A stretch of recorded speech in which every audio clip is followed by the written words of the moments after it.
Olá, eu sou a Patrícia Garcês e estou voltando aqui para a gente dar continuidade no meu testemunho, que semana passada eu gravei para vocês contando aquilo que aconteceu comigo na minha infância e na minha adolescência. Se você ainda não está inscrito no canal, vai lá, se inscreve, ativa o sininho para receber as notificações, porque eu vou estar postando com frequência vários vídeos aqui, não só falando do meu testemunho, mas também falando um pouco daquilo que Deus tem me dado nos últimos 10 anos.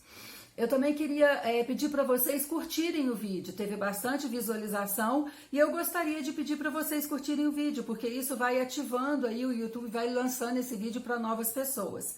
Tá bem?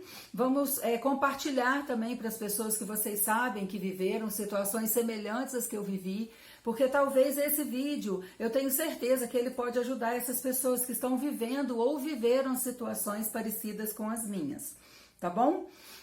Então vamos lá, no vídeo passado eu contei o que aconteceu na minha infância, na minha adolescência. Eu vou fazer um breve resumo para quem não assistiu o primeiro vídeo, mas se você não assistiu, vai lá e assiste, dá o seu joinha, tá? Para me ajudar e ajudar o ministério a crescer. Então eu contei logo de início que eu fui rejeitada pela minha mãe na gravidez. Ela descobriu que estava grávida de mim já com ela já tinha 2 bebês pequenos, que eram meus irmãos. O casamento dela já não ia bem com o meu pai, já estava vivendo uma série de circunstâncias que fez com que ela realmente não desejasse a terceira gravidez. Mas eu nasci, ela teve a gravidez, né? Ela levou a gravidez adiante, apesar de ter tentado fazer o aborto. Ela levou a gravidez adiante e eu nasci. Eu já nasci, como comprova hoje a psicologia, com algumas sequelas nas minhas emoções. Quando eu tinha 1 ano e 2 meses, o meu pai separou da minha mãe e também não esteve presente durante a minha infância. Esse foi o segundo trauma que eu vivi, aí muito novinha já, né? Depois, a partir dos 5, 6 anos de idade, mais ou menos, eu vivi o abuso sexual dentro de casa por pessoas próximas da minha família, né? Parente e pessoas próximas da família. Eu não acho que convém falar o grau de parentesco porque é desnecessário, certo? A gente já sabe hoje aí através da internet, da mídia, que essas coisas acontecem com familiares, né? Com pessoas próximas à família ou com familiares. É por isso que é tão importante que os pais de bebês e de crianças tomem muito cuidado com quem deixam os seus filhos, meninos ou meninas, tá bem? Esse também é um alerta que eu gosto de falar. E também, quando eu tinha 14 anos de idade, eu fui violentada por 2 adultos de 22 anos, ao mesmo tempo, numa situação muito difícil para mim, porque durante a maior parte da minha vida eu não sabia que eu havia sido violentada. Eu só fui descobrir isso já adulta, com mais de 30 anos de idade, numa sessão de terapia que eu estava fazendo. Após o estupro, eu descobri que estava grávida. No meu aniversário de 15 anos, eu fui fazer um aborto no Rio de Janeiro.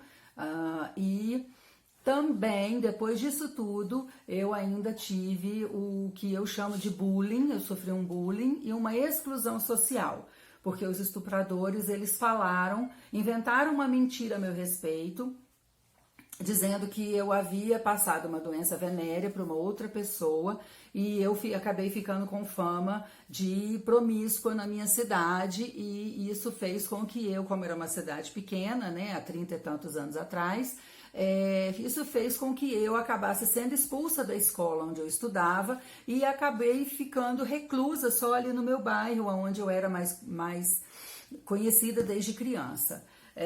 Isso tudo gerou em mim uma raiva muito grande, uma impotência muito grande, né, uma ira muito grande, e eu não tinha como colocar isso para fora. Eu não sentia que eu tinha essa abertura na minha família, não por culpa deles, obviamente.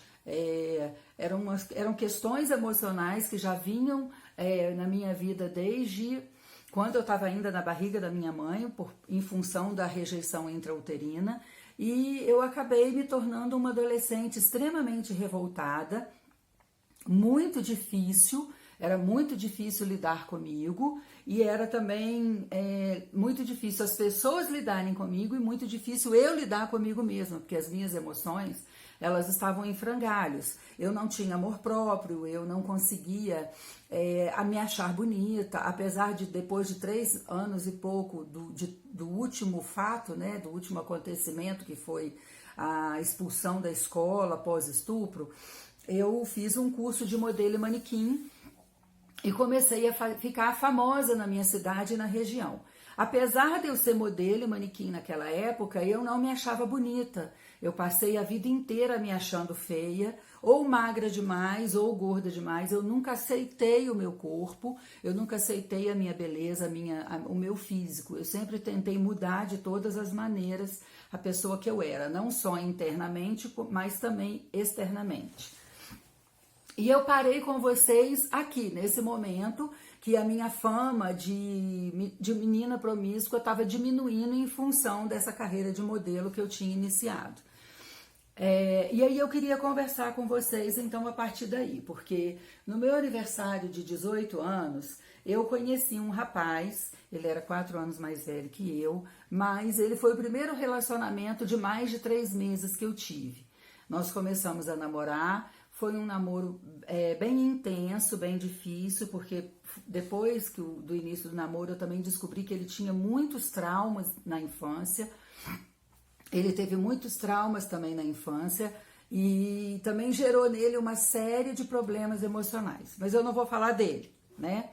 Os meus problemas emocionais, eles me tornaram uma mulher, uma menina, porque eu ainda tinha 18 anos, extremamente carente, insegura, ciumenta e possessiva.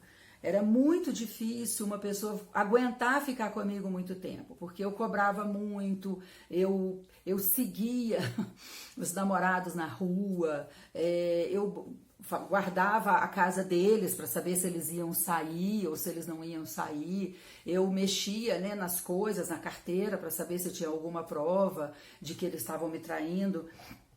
E esse tipo de coisa ficou muito forte dentro de mim, essa insegurança. E qualquer coisa que as pessoas faziam comigo que eu não gostasse, eu já logo gritava e começava a brigar e me transformava mesmo numa pessoa totalmente descontrolada. Quando nós namoramos 1 ano e 2 meses, mais ou menos, 1 ano e 3 meses, e eu descobri que estava grávida. E ele me pediu em casamento, nós nos casamos, eu casei grávida de 4 meses, mais ou menos, e a minha filha nasceu. Eu tive uma gravidez extremamente difícil, eu tive que ficar de repouso a gravidez toda, porque eu tive várias ameaças de aborto. Mas eu fiquei de repouso, eu diminuí o máximo que eu consegui diminuir do cigarro, porque eu já fumava, já bebia bebida alcoólica, só que a bebida alcoólica eu parei enquanto eu estava grávida, e eu diminuí o cigarro, eu fumei 2 cigarros por dia, mais ou menos, que era até a ginecologista que estava acompanhando a minha gravidez, que me indicou fazer isso, inclusive para que não tivesse um estresse muito grande de parar de fumar durante a gravidez. E eu consegui realmente em função do meu bebê, porque eu amei muito aquele bebê. Quando eu descobri que eu estava grávida, eu fiquei extremamente feliz. Lembra, nesse tempo eu não sabia que eu tinha sido rejeitada na gravidez da minha mãe, tá? Eu só fui descobrir isso com 30 e poucos anos. Eu com 18 anos e pouco, aliás 19 anos e pouco, eu descobri que estava grávida. E eu fiquei muito feliz. Eu era muito romântica, eu era muito menininha, muito infantil ainda. Para vocês terem uma ideia, eu esqueci de comentar um fato que está me vindo à memória agora. Eu fiz o aborto com 15 anos, no dia do meu aniversário de 15 anos de idade. E o meu pai depois, não ficou sabendo, obviamente, meu pai, depois do meu aniversário, me ligou perguntando o que eu queria ganhar de presente. Eu pedi uma boneca para ele, chamada Bilu Bilu. Então, eu ganhei do meu pai, de aniversário de 15 anos, uma boneca chamada Bilu Bilu. E eu tinha acabado de fazer um aborto. Para você ver o nível de inocência que eu tinha naquela época, né? Eu ainda era uma criança quando tudo aconteceu. Mas enfim, voltando. Então, quando eu tinha 19 anos, eu descobri que estava grávida e eu fiquei extremamente feliz com isso. Eu fiquei muito feliz de estar esperando um bebê, né? Eu tinha 19 anos e pouco, tá? E eu casei, o casamento desde o início foi muito conturbado, em função de todos os problemas emocionais que eu tinha e também que o meu ex-marido tinha. A minha filha nasceu e alguns meses depois que ela nasceu, nossos problemas já estavam assim, bem maiores, muito maiores. Nós acabamos tendo uma briga muito grande um dia e ele saiu para sair com os amigos dele e acabou me traindo com uma pessoa. E eu descobri aquilo, eu não me lembro exatamente como é que foi, eu sei que eu descobri, e eu falei para ele que eu não conseguia perdoar a traição. Que eu ia tentar, mas eu não sabia se eu ia conseguir. E no final das contas, as nossas brigas eram muito grandes, muito intensas, ele acabou saindo de casa e foi ficar com essa pessoa que ele havia conhecido. Então, aos 21 anos de idade, estava eu com um bebê de poucos meses de vida, morando sozinha num apartamento que eu não podia pagar, sem emprego, totalmente descompensada emocionalmente e dependendo novamente dos meus pais, da minha mãe e do meu padrasto. Eu amava demais a minha filha, amo demais a minha filha, né? E naquela época eu amava ela muito, mas as minhas dores emocionais, elas eram muito intensas. Então eu não conseguia ter equilíbrio emocional.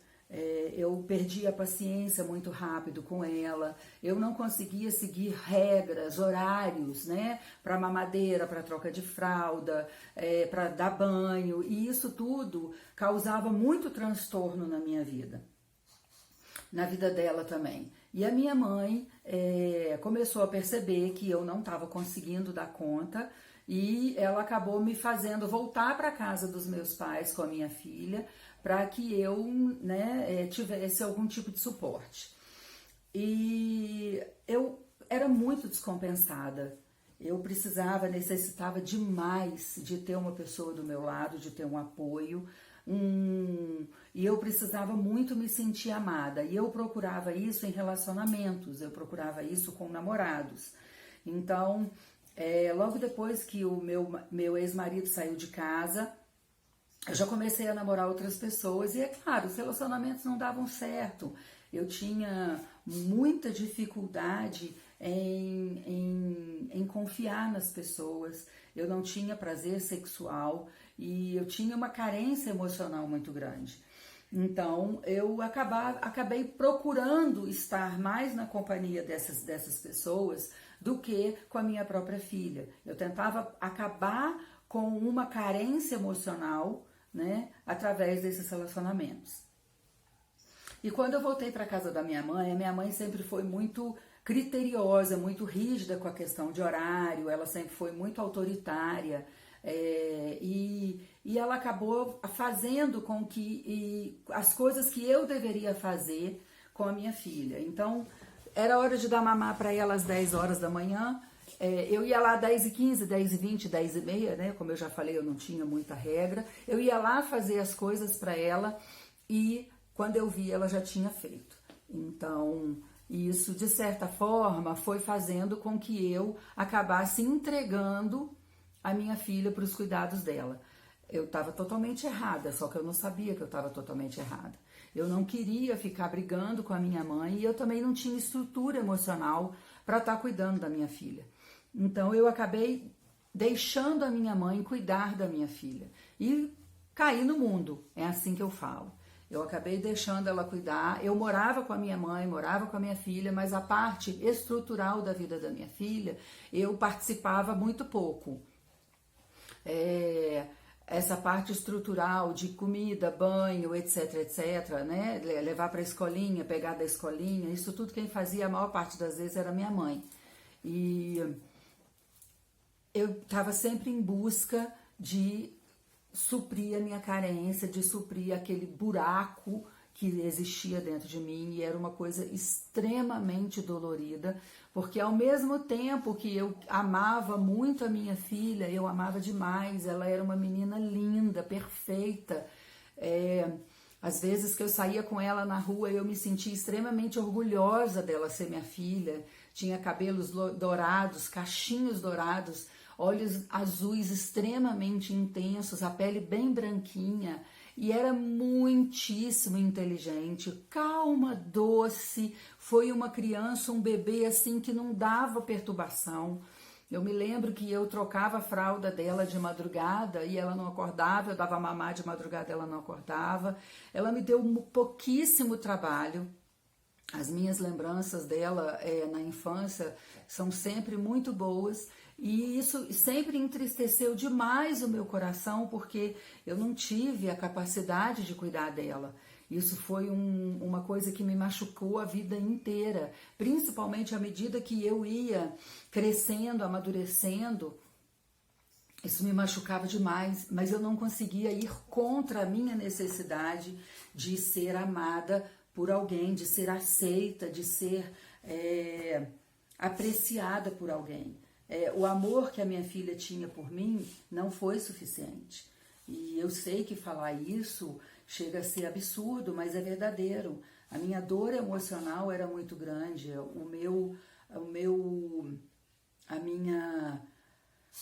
a falha, sabe, dentro de mim, a necessidade de ser aceita era maior do que o amor que a minha filha tinha por mim e até maior do que o amor que eu tinha por ela. As pessoas falam que o amor de mãe é o maior amor do mundo.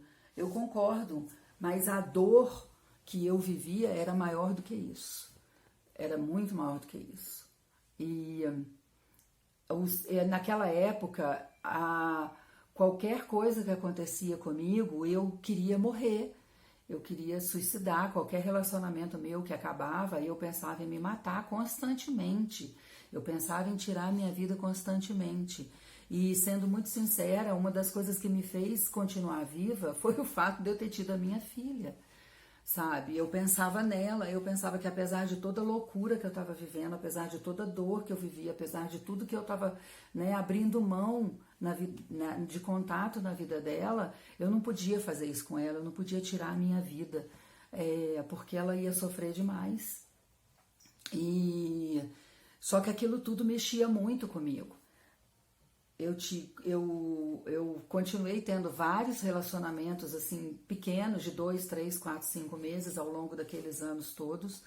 E quando eu fiz 23 anos, eu conheci um outro rapaz e esse relacionamento durou bem mais, mas foi também um relacionamento extremamente conturbado.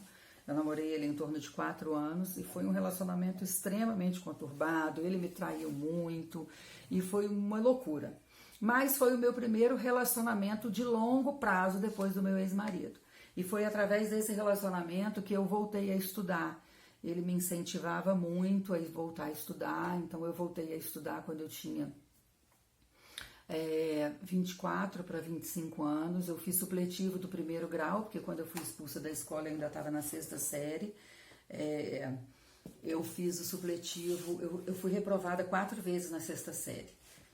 Por conta de todos os acontecimentos que eu tinha vivido, né?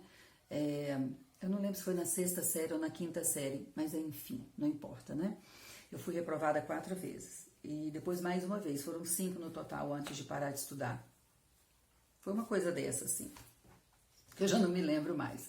Então, eu fiz o supletivo do primeiro grau e depois eu fiz o supletivo do segundo grau e tirei o segundo grau através do supletivo.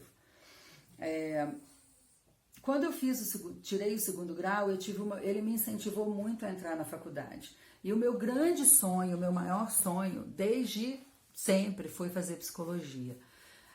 Só que o vestibular de psicologia, ele era extremamente difícil, como é ainda, né? Então eu não tinha base, eu não tinha segurança para fazer o vestibular. De psicologia, eu acabei fazendo o vestibular de letras numa faculdade particular. Eu passei e fiz um período, porque eu sempre comecei as coisas na minha vida e nunca dei continuidade. Eu não conseguia levar adiante aquilo que eu queria fazer. Eu sempre parava no meio do caminho, eu começava e parava. Era assim com os empregos, era assim nos relacionamentos e foi assim também com os estudos. Eu só dei continuidade no supletivo porque era só fazer prova, né? Eu não precisava ir na aula. Eu fui muito pouco, acho que foram 6 meses que eu tive que ir na aula para tirar o segundo grau todo. Tudo isso mexeu muito comigo. Eu passei a vida me sentindo burra. Eu passei a vida me sentindo incompetente, incapaz de realizar alguma coisa. E apesar de já trabalhar e de certa forma ter um nome na minha cidade, depois de modelo eu acabei virando produtora de comercial de televisão, de fotos, etc, etc. Eu nunca acreditei em mim mesma, eu nunca acreditei no meu potencial, eu sempre duvidei da minha capacidade.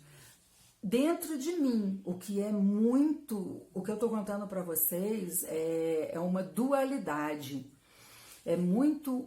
Quem me conhecia na época falava para mim: Patrícia, você parecia uma fortaleza. Onde você chegava, as pessoas paravam para olhar.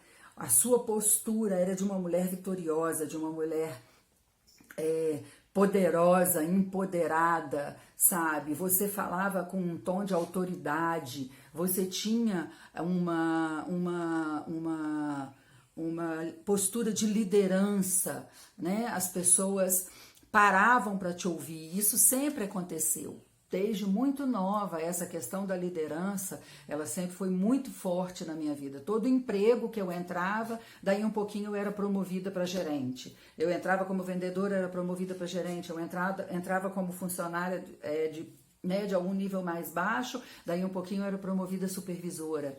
Foi assim a vida inteira, só que eu não conseguia dar continuidade naquilo. Eu não conseguia dar continuidade. Principalmente porque eu não sabia lidar com as pessoas. Eu não sabia lidar com as pessoas. Eu batia de frente com as pessoas o tempo todo. Eu agredia as pessoas o tempo todo. Eu não sabia controlar as minhas palavras, porque eu não sabia controlar as minhas emoções, então eu não tinha condição de controlar também as minhas palavras, não é assim? Eu não controlava os meus pensamentos, então aquilo que vinha saía, e então eu não conseguia parar nos lugares. A minha vida financeira se tornou totalmente caótica, eu gastava muito mais do que eu ganhava, muito mais do que eu ganhava. Eu vivia enrolada em dívida, vivia com problemas financeiros e comprava muito. Eu tinha uma compulsão muito grande por compras, porque era como se fosse compensar aquela carência afetiva. Então eu gastava muito com roupa, com sapato, com bolsa, comprava coisas de marca que eu não podia pagar, não pagava, entendeu? E ficava sempre muito nervosa com aquela situação. A minha vida emocional, ela desestruturou todas as bases do restante da minha vida. E eu segui assim, né? Com 26 para 27 anos, esse meu relacionamento terminou, com uma traição também. Isso foi outra característica. Eu estava sempre encontrando relacionamentos com que no final das contas eu era traída, e isso mais uma vez me feria, né, profundamente, e eu estava cada vez mais descontrolada. Uma coisa que aconteceu também, começou a acontecer aí por volta dos 23, 24 anos, que eu comecei a ficar muito interessada, eu comecei a ficar muito interessada em pornografia. Mas naquela época não era tão fácil, né, você ter acesso, mas eu ficava lendo alguns livros, né, eróticos, e alimentando aquilo na minha mente, entendeu? Que era onde eu tinha a satisfação sexual, através da masturbação. E eu não tinha essa satisfação sexual nos meus relacionamentos com homens. Então eu acabava buscando uma alternativa através da pornografia. E naquela época não era muito fácil, mas eu sempre que podia buscava algum acesso. E isso começou a aumentar gradativamente. Eu comecei também, além da compulsão por compras, eu comecei com a compulsão por comida. Eu comecei a comer para alimentar a minha fome emocional. Então, se eu estava frustrada, eu comia. Se eu estava nervosa, eu comia. Se eu estava alegre, eu comia para comemorar, e assim por diante. Então, eu comecei a engordar, né? Como eu era muito nova, eu engordava e emagrecia muito rápido. Mas isso foi acumulando com os anos. E eu comecei a me tornar também muito dependente de remédio. Eu comecei a tomar muitos remédios controlados, ansiolíticos, remédios para controlar a raiva e assim por diante. Eu fiquei muitos anos fazendo acompanhamento assim com esses remédios, né? E para tentar controlar esse tipo de problema. Uma coisa também que eu me lembro nessa época é que eu procurava muito as respostas em religiões. Então eu lia muito a respeito, lia muitos livros de autoajuda e eu lia muito a respeito de religiões. Eu comecei a frequentar o espiritismo, eu comecei a frequentar a terreiro de Umbanda, eu fiz alguns trabalhos, né, com esses eu esqueci o nome agora, mas eu fiz alguns banhos de ervas, banhos de sais, né, no terreno de Umbanda. Cheguei a frequentar a Quimbanda também, e eu procurava muito o esoterismo, jogar búzios, cartas, né, procurar fazer o meu mapa astral, procurar numerologia para saber o que ia acontecer no meu futuro, se eu ia conseguir vencer, se eu ia conseguir chegar em algum lugar na minha vida, porque eu mesma não acreditava em mim. Então, eu estava sempre buscando esse tipo de coisa. Quando eu fiz em torno de 30 anos, em torno de 27, 28 anos, 29 anos, eu quis fazer um curso de produção de moda no Rio de Janeiro para dar uma melhorada no meu trabalho de produtora em Juiz de Fora. E lá no curso eu descobri que existia a faculdade de moda no Rio de Janeiro. E eu conversei com a minha mãe e pedi para ela se ela me ajudava a fazer a faculdade para que eu pudesse ter um futuro, dar um futuro melhor para minha filha, que eu já estava um pouco mais madura, então eu já tinha um relacionamento um pouco melhor com a minha filha, eu cobrava menos dela, porque isso também era uma coisa que aconteceu. A minha dificuldade com ela é que eu não entendia que ela era uma criança, eu queria tratá-la como se ela fosse um adulto, então eu cobrava muito dela.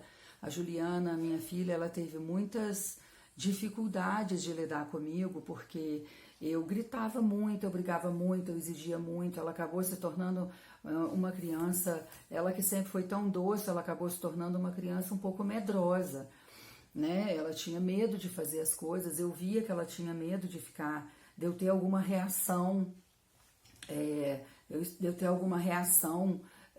muito estourada com ela. Eu nunca bati na minha filha, tá? Nunca bati nela, até porque eu apanhei muito quando eu era criança, que naquela época era normal, né? Então, eu nunca bati na minha filha, mas eu não soube também educar minha filha. E isso sempre foi também uma coisa que me machucou muito. Isso foi um grande trauma para mim, eu não ter cuidado da minha filha em função de tudo que eu vivi na minha infância, na minha adolescência. Isso era uma ferida muito grande dentro da minha alma, porque eu amava muito a minha filha, eu sempre amei muito a minha filha, eu quis muito ter aquele bebê e eu queria muito ter cuidado dela. Mas aqueles problemas, aquelas situações todas que eu vivi, elas me tornaram uma pessoa extremamente instável. Então, eu não conseguia dar continuidade em nada na minha vida. Eu não ficava num emprego mais do que 6 meses, eu não conseguia manter um relacionamento muito tempo e assim por diante. Então, quando eu descobri essa faculdade, eu tentei, né, fazer essa faculdade para ver se eu conseguia melhorar. E eu fui para o Rio de Janeiro morar com meu pai biológico. Meu relacionamento com ele naquela época era extremamente difícil. Eu nunca me senti ouvida, protegida e guardada por ele. Eu não culpo ele porque ele teve os motivos dele, ele teve as situações que ele viveu na vida dele, né, para isso acontecer. Mas uma criança, um adolescente, ele não consegue discernir isso, né? Então eu cresci com essas sequelas e o meu relacionamento com ele realmente não era legal, não era bom. Como eu já falei, eu era muito nervosa. E eu fui morar com ele porque ele morava no Rio de Janeiro. Eu fui morar com ele quando eu passei no vestibular, que era perto, inclusive, da faculdade que eu tinha passado no vestibular. E 10 meses depois eu acabei saindo da casa dele, depois de uma briga muito grande, e não deu certo. Os primeiros 6 meses de faculdade eu fiz sem conseguir pagar a mensalidade, porque a minha mãe não tinha como me ajudar. E a minha mãe sempre foi a pessoa que me ajudou financeiramente, ela e o meu padrasto. Mas as minhas notas na faculdade foram excelentes. Então, depois de ter feito o primeiro semestre, eu conversei com a tesouraria da faculdade e consegui uma bolsa integral até me formar. Em função da minha história, eu contei a minha história para a tesoureira, o que eu queria fazer, por que eu queria tanto fazer aquela faculdade, e ela conseguiu para mim uma bolsa integral até eu me formar. Foi, na época, a primeira bolsa integral que a Cândido Mendes deu para um aluno. Eu fiquei muito orgulhosa de mim na época por ter conseguido aquela bolsa.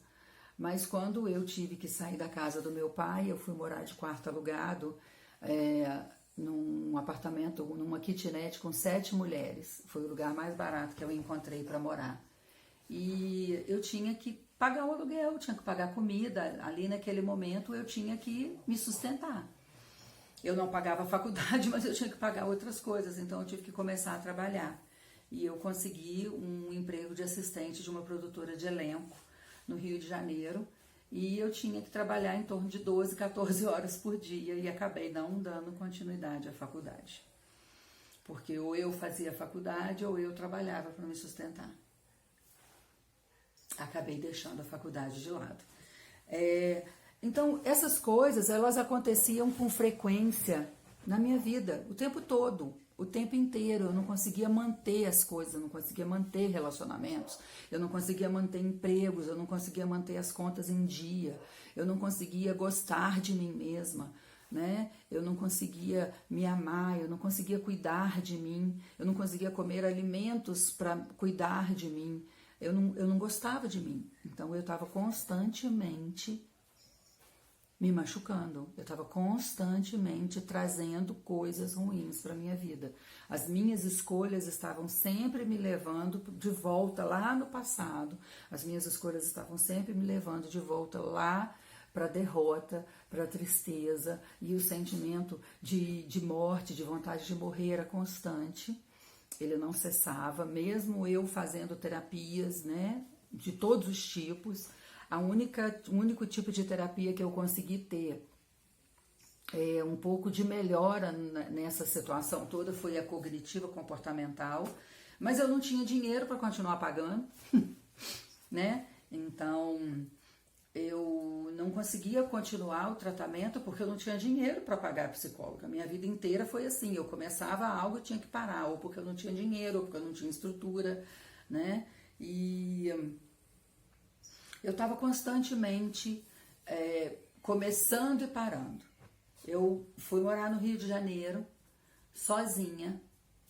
A princípio eu morei com meu pai, depois eu me vi sozinha numa cidade, num estado totalmente diferente. Por mais próximo que fosse de Juiz de Fora, eu não podia vir toda hora aqui em Juiz de Fora em função do trabalho. E eu estava longe da minha família.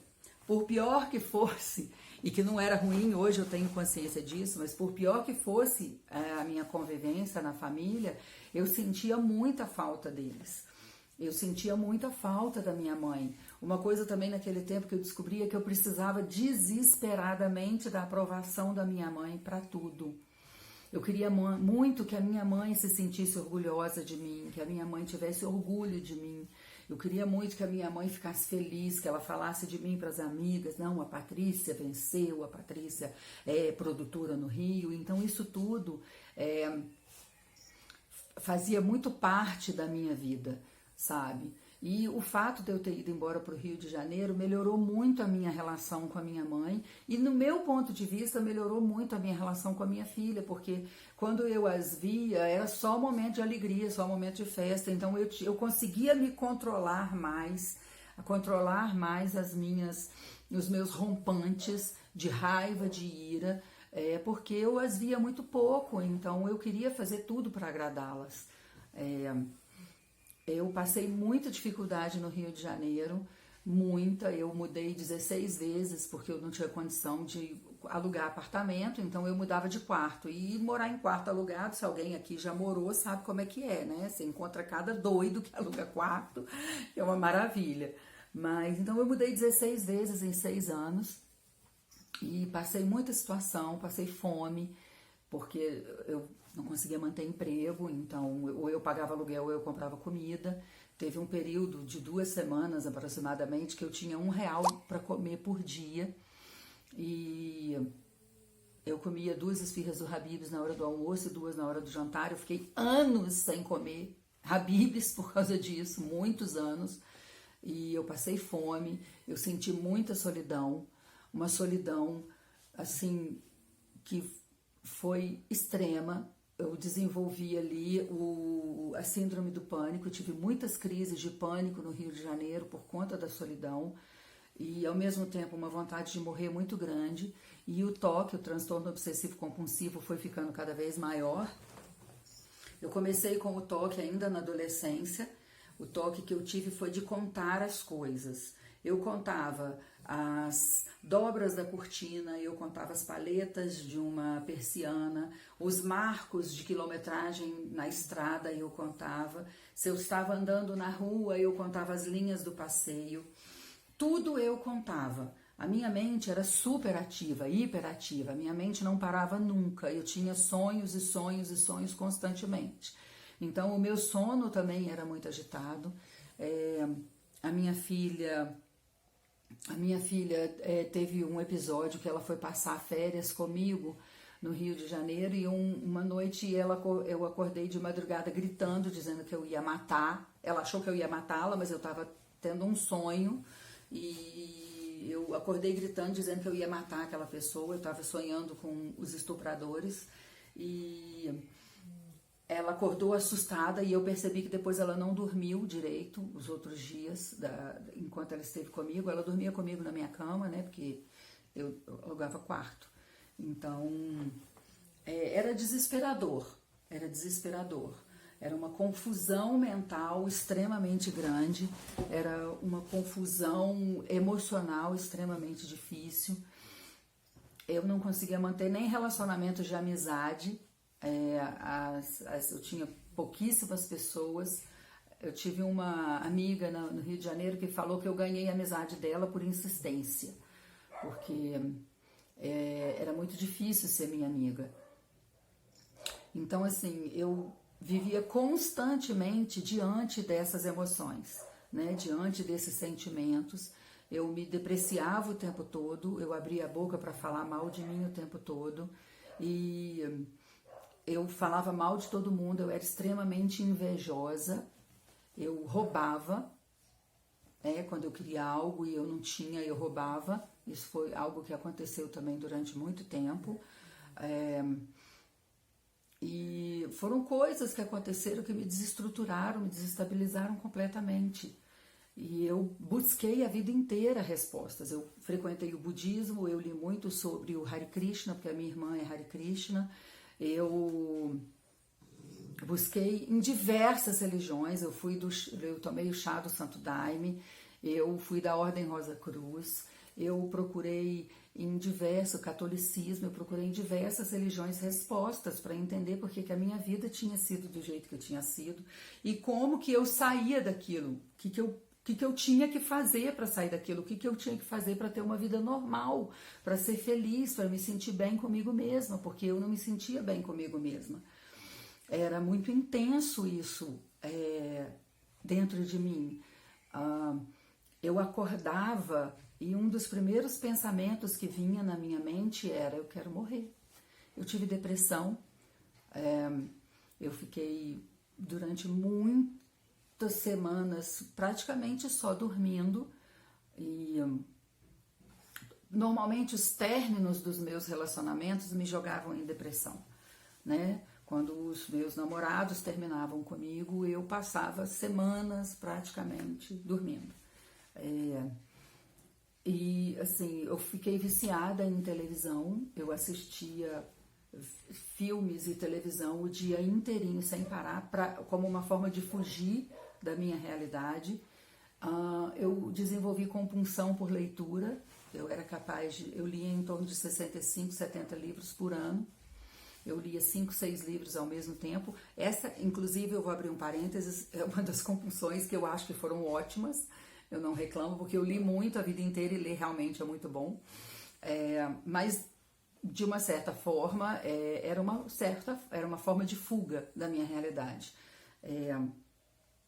Então, essas compulsões, elas me deixaram dependente. Completamente dependente. Eu ainda usava muita droga, toda vez que eu tinha oportunidade eu usava. Eu bebia muito, constantemente, todos os dias eu bebia, praticamente, já nessa época, quando eu morava no Rio de Janeiro. E eu tinha essa necessidade latente de ser aceita. Eu olhava para mim e eu me achava a pior pessoa da face da Terra. Não merecedora de amor, não merecedora de carinho, não merecedora de ser feliz. E eu me culpava pelas coisas que tinham acontecido comigo na adolescência. Eu me culpava pelo estupro, porque eu subi na moto deles, eu não falei nada quando eles entraram no motel, eu não falei nada quando eles tiraram a minha roupa, eu só fiquei travada. Eu travei e fiquei travada. E foi nessa época, em torno de 30 e poucos anos, 34 mais ou menos, 35 anos, que a minha mãe me falou que eu tinha sido rejeitada no ventre, ainda, né, na gravidez.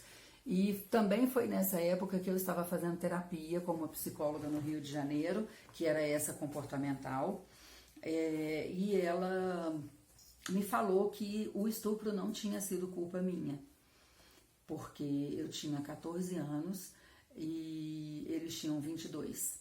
Então eles eram adultos, eles sabiam que eu era uma criança. Para começar, pela lei, é uma lei que diz que sexo com meninas de 14 anos ou meninos de 14 anos é proibido, é considerado violência sexual, é uma lei. E eles sabiam disso, tanto que eles sabiam disso que eles encobriram o crime com aquela terceira pessoa, pedindo para ele inventar aquela mentira. E eu sei que isso foi feito por esses jovens, por esses homens, aliás, porque uns 5 anos depois do estupro, 5 anos depois de toda aquela situação, esse rapaz que inventou a mentira, ele me encontrou no centro da cidade e me pediu para conversar. E ele me pediu perdão, ele me pediu desculpas, aliás. Ele pediu desculpas e falou que quando eles pediram, ele não pensou na consequência do que aconteceria com a minha vida. E ele fez para proteger os amigos dele. Ele fez porque ele queria agradar os amigos dele. E ele me pediu desculpas. E eu desculpei. O que eu podia fazer? Só que já tinha acontecido tudo, né? Eu passei a não confiar nas pessoas. Eu passei a ser uma pessoa totalmente descompensada. E aquilo só agravou ainda mais os meus problemas emocionais. Então, quando eu tinha 30 e poucos anos, 35 mais ou menos, essa psicóloga falou para mim que eu realmente não tinha sido culpada. E ela ficou muito tempo até eu entender que a culpa não tinha sido minha. Apesar de eu não ter falado, apesar de eu não ter expressado, eles sabiam que o que eles estavam fazendo era errado. E, de uma certa forma, eu consegui aceitar que a culpa não era minha, mas eu não consegui me desculpar, me perdoar. Entende? É muito difícil explicar isso para vocês. Conscientemente eu entendi que a culpa não tinha sido minha, mas inconscientemente eu não me perdoei e continuei com aquilo durante muitos anos. E aí o que aconteceu? Eu estava sempre iniciando e parando as terapias, então eu não conseguia dar continuidade. Eu começava os trabalhos e parava. Eu enfrentei inúmeras situações difíceis no Rio de Janeiro, né? Falta de dinheiro, falta de comida. Teve um período que eu não tinha onde morar, eu tive que morar na casa, no quarto de empregada do apartamento de uma amiga minha, porque eu não tinha onde morar. E no final das contas eu briguei com ela e ela me expulsou da casa. Então, assim, hoje eu olho e eu vejo, assim, eu olho e rio, porque era muita loucura, era muita dor, era um sentimento constante de desespero mesmo.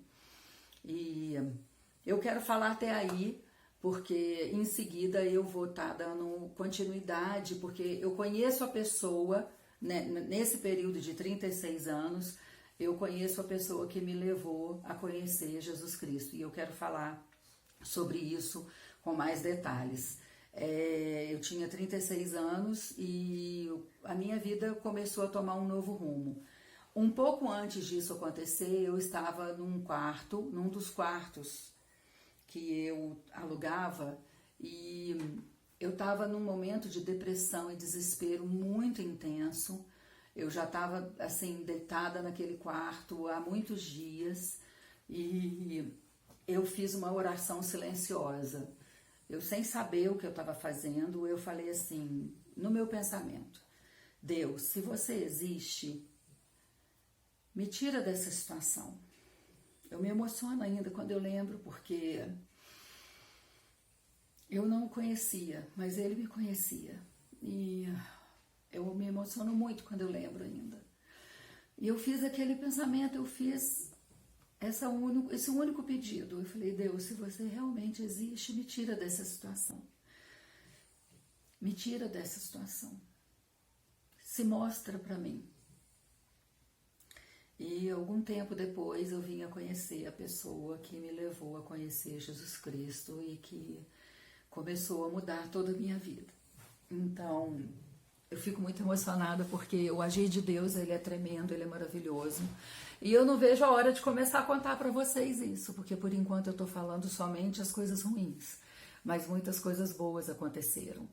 Esse vídeo acabou ficando um pouco mais extenso do que eu queria, mas foram muitas coisas que eu queria compartilhar com vocês.